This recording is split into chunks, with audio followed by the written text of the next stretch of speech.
Welcome back to Sports Talk on SCTV. Alongside my partner Simone Walker, I'm Dan Layton. Today, Simone's here to talk to us about super teams in the NBA. So I'm just going to ask you the question straight up.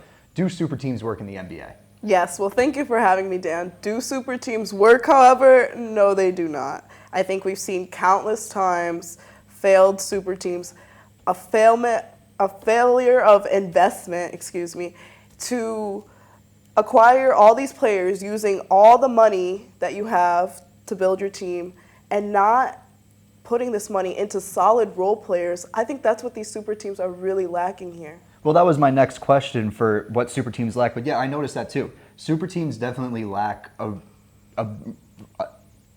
point of role players where, a lot of these teams, Phoenix during the offseason this season when they got Bradley Beal and extended Devin Booker, they lacked the bench depth. That was the main joke of the Phoenix Suns, where they only had 4 or 5 guys on the roster. So they went ahead and got that depth. But I do want to ask you this now. Who was the biggest failure of the super team era?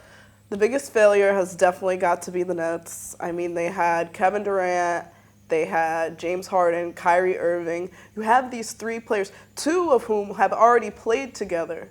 So it's just ridiculous that you can't form a team around these 3 players. But like I said, they don't have the money to acquire.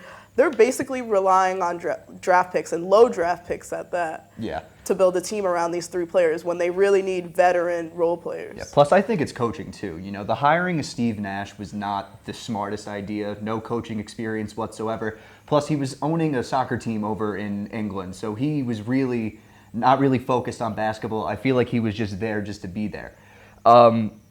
We see how they build super teams, and recently with how many teams have won championships, they have these homegrown guys. The Nuggets, they drafted Nikola Jokic, they drafted Michael Porter Jr., they drafted Jamal Murray. How does a front office go into building a team through the draft? Because it seems to have some recent success. Exactly, like you said, it's not going to come all at once. I think that's what these teams are missing out on.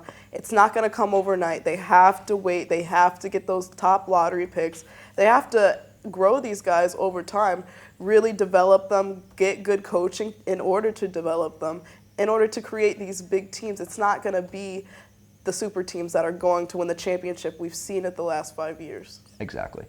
That'll do it for the show. This is Sports Talk on SCTV alongside my partner Simone Walker. I'm Dan Layton. Have a good night.